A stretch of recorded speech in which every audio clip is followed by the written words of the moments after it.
ক্বালা রাসূলুল্লাহ সাল্লাল্লাহু আলাইহি ওয়াসাল্লাম, নবীজি বলেন, মা বাসাল্লাহু নাবিয়্যান ইল্লা রাআল গানাম। আল্লাহ পাক রব্বুল আলামিন এমন কোন নবী দুনিয়াতে পাঠান নাই যে নবী মেষ চড়ায় নাই, ছাগল চড়ায় নাই। যত নবী দুনিয়াতে পাঠাইছে সবাই মেষ চড়িয়েছে, ছাগল চড়িয়েছে। ক্বালা আসহাবুহু, সাহাবারা বললেন, ইয়া রাসূলুল্লাহ ওয়া আনতা, আপনিও কি মেষ চড়িয়েছেন?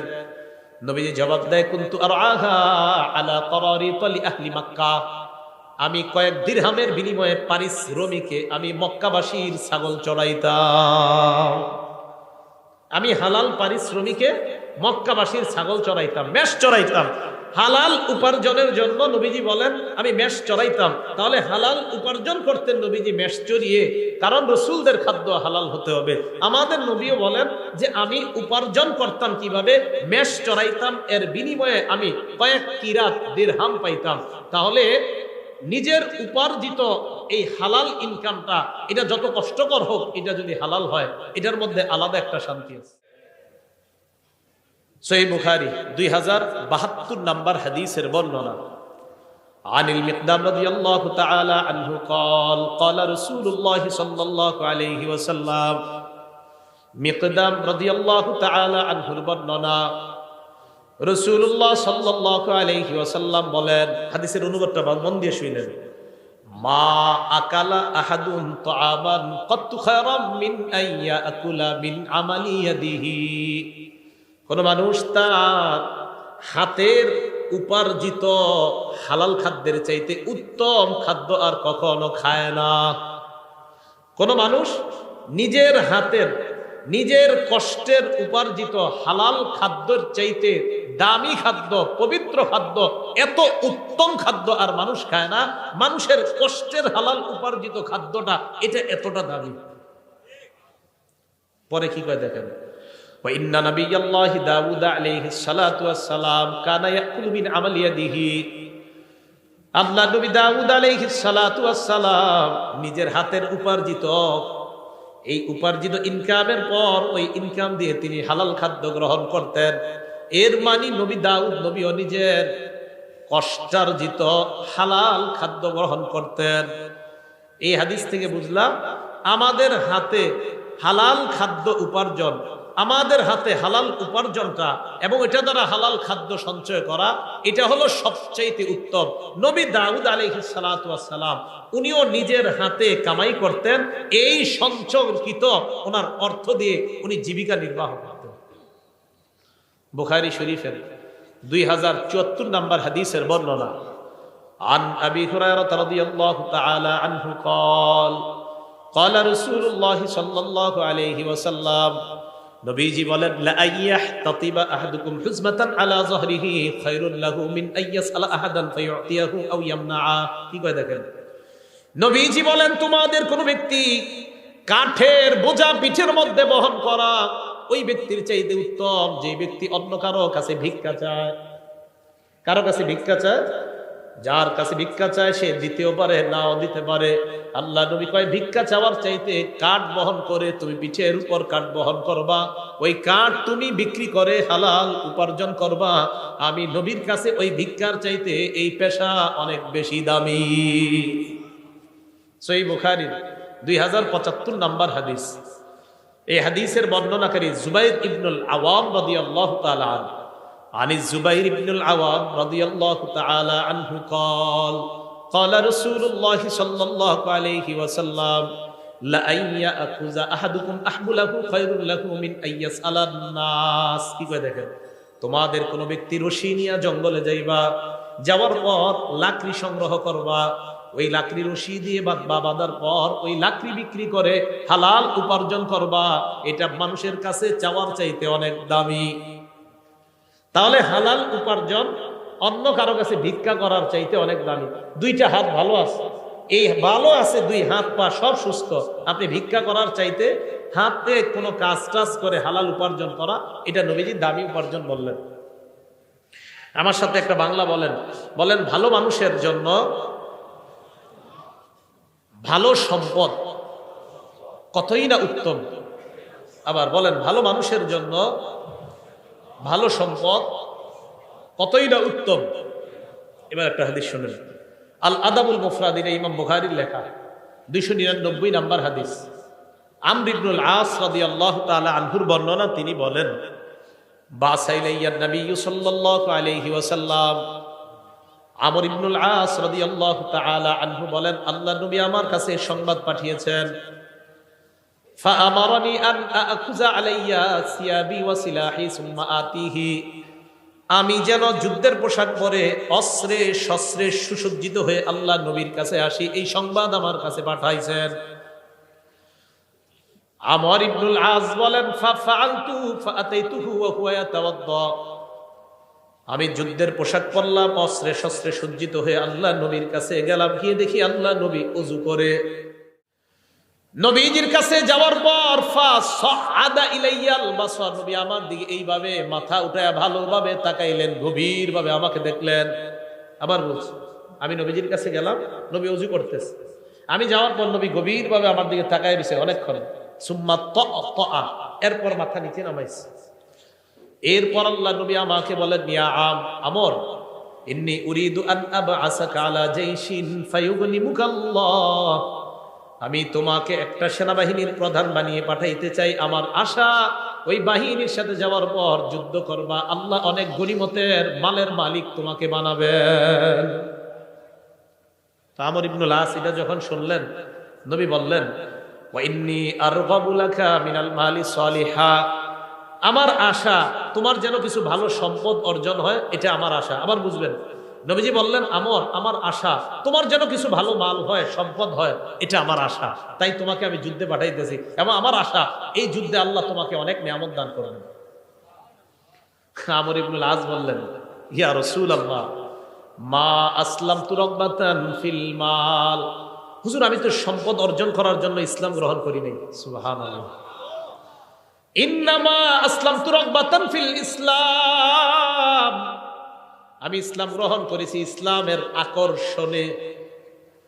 ফাকুনু মা রাসূলিল্লাহি সাল্লাল্লাহু আলাইহি ওয়াসাল্লাম, আমার আশা আমি ইসলাম গ্রহণ করার পর আল্লাহ নবীর সাথে থাকতে পারবো, এই আশায় আমি মুসলমান হইলাম। নবীজি বললেন, আমর, নি'মাল মালুস সালিহু লিল মারইস সালিহি, ভালো মানুষের জন্য ভালো সম্পদ কতই না উত্তম। সুবহানাল্লাহ। তুমি একজন ভালো মানুষ, তোমার জন্য ভালো সম্পদ হওয়া, এই ভালো মানুষের জন্য ভালো সম্পদ হওয়া কতই না উত্তম। তাহলে এটা আমার কথা না, এটা নবীজির কথা। ভালো মানুষের জন্য ভালো সম্পদ, এটা কতই না উত্তম। তুমি একটা ভালো মানুষ, তোমার জন্য ভালো সম্পদ হওয়া এটা অনেক উত্তম, এটা অনেক নেয়ামতের। তাই আমি চাই কিছু হালাল সম্পদ, কিছু হালাল মাল তোমার হয়ে যাক। ভালো মানুষের হালাল মাল হওয়া এটা দোষণীয় না, বরং ভালো মানুষের ভালো সম্পদ হওয়া এটা কতই না উত্তম, এটা আল্লাহর পক্ষ থেকে তার জন্য নেয়ামত। আল্লাহ আমাদের সকলকে হালাল উপার্জন করার তৌফিক দান করেন। এবার আসেন হালাল হারামের ব্যাপারে কিছু কথা। হালাল উপার্জন বা হালাল খাদ্য খাওয়ার জন্য আল্লাহ আদেশ করেছেন। কে আদেশ করেছেন? এটা সব মানুষদেরকে আদেশ করেছেন। সূরা বাকারা 168 নম্বর আয়াতে আল্লাহ বলেন, ইয়া আইয়ুহান নাস কুলু মিম্মা ফিল আরদি হালালান তাইয়্যিবা, হে মানুষ, পৃথিবীর মধ্যে যা হালাল পবিত্রতা তোমরা খাও। এই আয়াত নাযিল হওয়ার পর সাদ ইবনে আবি ওয়াক্কাস রাদিয়াল্লাহু তাআলা আনহু আল্লাহ নবীকে বললেন, উদউল্লাহ লি আইয়াজআলানি মুস্তাজাবাদ দাওয়া, ইয়া রাসূলুল্লাহ, আল্লাহর কাছে দোয়া করেন আল্লাহ যেন আমাকে মুস্তাজাবুদ দাওয়া বানায়া দেয়। বলেন মুস্তাজাবুদ দাওয়া, বলেন। মুস্তাজাবুদ দাওয়া মানে দোয়া করার সাথে সাথেই কবুল হয়ে যাবে। নবীজিকে বললাম, হুজুর আপনি আমার জন্য দোয়া করেন যেন আমি দোয়া করার সাথে সাথেই আমার দোয়া কবুল হয়ে যায়, আল্লাহ যেন আমারে এমন বানায় দেয়। তো এদেরকে বলা হয় মুস্তাজাবুদ দাওয়া। বলেন কি বলা হয়? নবীজি বললেন, ইয়া সাআদ আতিব মাতআমাক তাকুন মুস্তাজাবাদ দাওয়া, সাআদ হালালটা পবিত্র করো, সাআদ খাবারটা পবিত্র করো, সাআদ খাবারটা পবিত্র করো, সাআদ হালাল খাদ্য খাও, তাকুন মুস্তাজাবাদ দাওয়া, পেটে হালাল লুকাও, তুমি মুস্তাজাবুদ দাওয়া হয়ে যাবা। পেটে যদি হালাল খাবার যায়, আল্লাহর কাছে যা বলবা আল্লাহ তাই কবুল করবেন। হালাল খাও, হালাল খাও, মুস্তাজাবুদ দাওয়া হয়ে যাবে। তাহলে বলেন, দোয়া কবুলের জন্য শর্ত কি? খাওয়া হালাল, ভিতরে হালাল হালাল ঢুকাইতে হয়। সূরা নাহল 114 নম্বর আয়াত আল্লাহ বলেন, ফাকুলু মিম্মা রাযাকাকুমুল্লাহু হালালান তাইয়্যিবা। আল্লাহ যে রিজিক তোমাদেরকে দিয়েছেন তা থেকে পবিত্র হালাল যে রিজিক তা তোমরা গ্রহণ করো। ওয়াশকুরু নি'মাতাল্লাহ, এবং আল্লাহর নিয়ামতের শুকরিয়া আদায় করো। বলেন আমার সাথে, হালাল খাবো, বলেন আর আলহামদুলিল্লাহ বললেন। হালাল খাবো, শুকরিয়া আদায় করলেন। তো আল্লাহ বলেন তোমরা হালাল খাও আর শুকরিয়া আদায় করো, হালাল খাও, শুকরিয়া আদায় করো। আর হালাল খেয়ে যত শুকরিয়া আদায় করবেন তত আপনার নেয়ামত আল্লাহ পাক রব্বুল আলামিন বাড়িয়ে দিবেন। হালাল খাদ্যের জন্য আল্লাহর কাছে দোয়া করবেন। তিরমিজি শরীফের 2361 নম্বর হাদিসের বর্ণনা, ক্বালা রাসূলুল্লাহ সাল্লাল্লাহু আলাইহি ওয়াসাল্লাম, নবীজি বলেন, আল্লাহুম্মা জাআল রিজকা আলি মুহাম্মাদিন কুতা। নবীজি আল্লাহর কাছে দোয়া করতেন, আল্লাহ মুহাম্মদ সাল্লাল্লাহু আলাইহি ওয়াসাল্লামের পরিবারের জন্য জীবন ধারণের উপযোগী হালাল খাদ্যের ব্যবস্থা করে দেন। সুখী মানুষের তিনটা অবস্থা নবী বলছেন। একজন মানুষের মাঝে 3 গুণ পাওয়া গেলেই সে সুখী। বলেন কয় গুণ? 3টা গুণ যদি আগামীকাল সকালে আপনার মাঝে পাওয়া যায় তাহলে বুঝবেন আগামীকাল আপনি সুখী। কয় গুণ? হ্যাঁ, কালকে পাওয়া গেলে কালকেই সুখী। দলিল তিরমিজি শরীফের 2346 নম্বর হাদিসের বর্ণনা, 2346। ক্বালা রাসূলুল্লাহ সাল্লাল্লাহু আলাইহি ওয়াসাল্লাম, নবীজি বলেন, মান আসবাহা মিনকুম আমিনান ফি সিরবিহি। তোমাদের মধ্যে কোনো মানুষ যদি সকাল অবস্থা হয় এমন অবস্থায় তার পরিবার নিয়ে সে নিরাপদে আছে।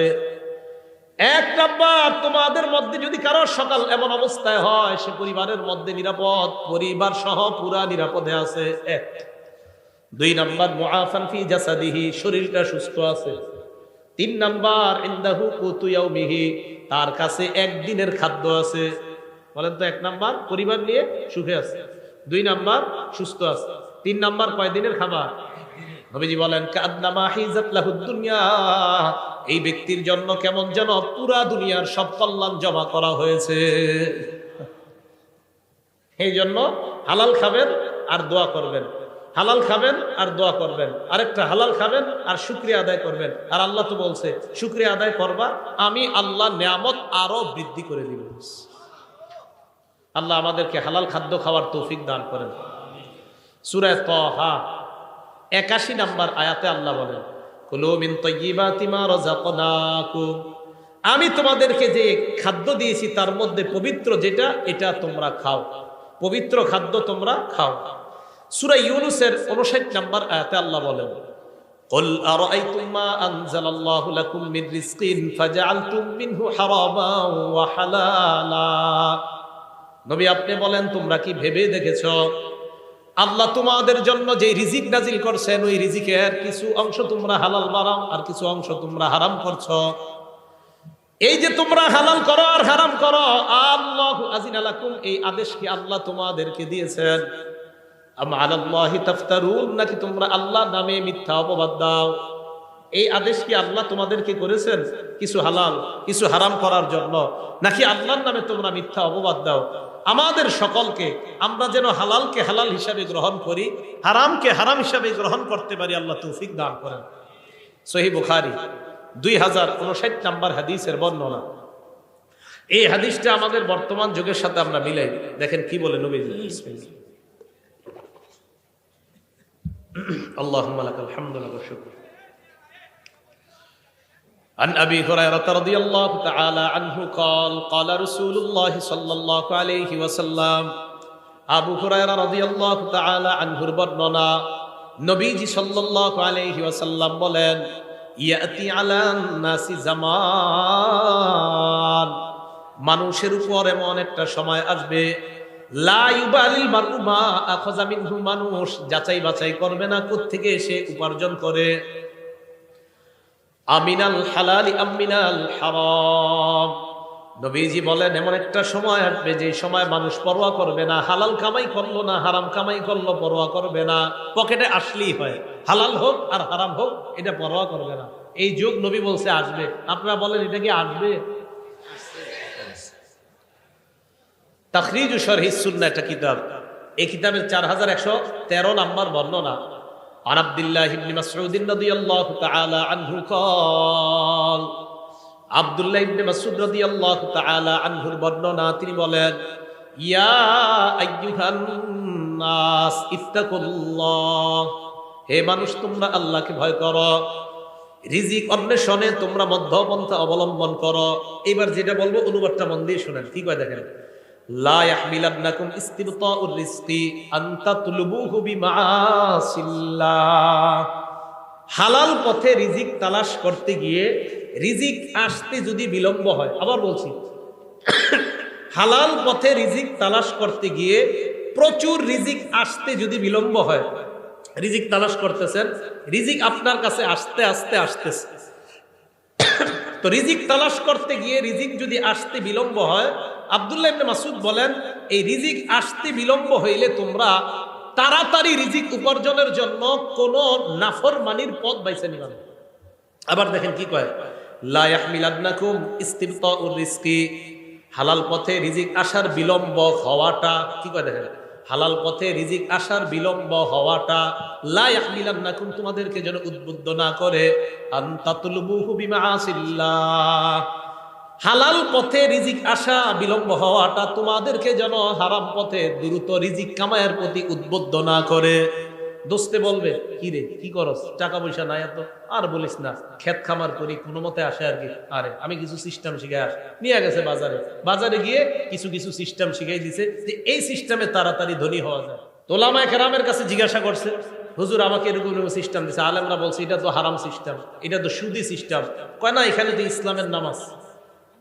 কিসের নামাজ? এবং ওই অফিসের মধ্যে এটাও লেখা, পিছনে সূরা বাকারা 275 নম্বর আয়াতও লেখা আছে, আহাল্লাল্লাহুল বাই'a ওয়া হারামার রিবা, আল্লাহ ব্যবসা হালাল করেছেন, সুদকে হারাম করেছেন। তো এটা তো পিছনেও লেখা আছে, এরপরে ওই অফিস কিভাবে হারাম কাজ করে? ইসলামের লেভেল, কোরআনের আয়াত আর হাদিস পিছনে লাগায়া সুদের কারবার যদি কেউ করে, এটা কিয়ামত পর্যন্ত হালাল হবে না, হারাম, এটা হারামই থাকবে। তাহলে লেবেল লাগাইলে হারাম হালাল হয়ে যায় না। কি কথা বুঝে আসছে? আচ্ছা, তিরমিজি শরীফের 2376 নম্বর হাদিসের বর্ণনা, হাদিসটা মন দিয়ে শুনেন। দুটি ক্ষুধার্ত নেকড়ে বাঘ একটি বকরির পালের মধ্যে পাঠায়া দিয়েছেন। অনেকগুলা বকরির পালের মধ্যে দুটি ক্ষুধার্ত বাঘ পাঠায়া দিয়েছেন। বকরি থাকবে না সব শেষ হবে? ক্বালা রাসূলুল্লাহ সাল্লাল্লাহু আলাইহি ওয়াসাল্লাম, নবীজি বলেন, মা জিবান জাইআন উরসিলা ফি গানামিন বিআফসাদালাহা মিন হিরসিল মারই আলাল মালি ওয়াশ শারাফি লিদীনিহি। নবীজি বলেন, ক্ষুধার্ত দুইটা বাঘ বকরির পালের মধ্যে পাঠানোর পর এই ক্ষুধার্ত বাঘ বকরিগুলোর জন্য যতটা ক্ষতিকারক, এর চাইতে কোনো মানুষ সম্পদের লোভ আর মর্যাদার লোভ যদি করে, ওই মানুষের জন্য তার দিনের জন্য এর চাইতে বেশি ক্ষতিকারক। আবার বলছি, সম্পদের লোভ, মর্যাদার লোভ, দুইটা ক্ষুধার্ত নেকড়ে বাঘ বকরির পালের জন্য যতটা না ক্ষতিকারক, নবীজি বলেন সম্পদের লোভ আর মর্যাদার লোভ একটা মানুষের ধর্মের জন্য এর চাইতে বেশি ক্ষতিকারক। কেন?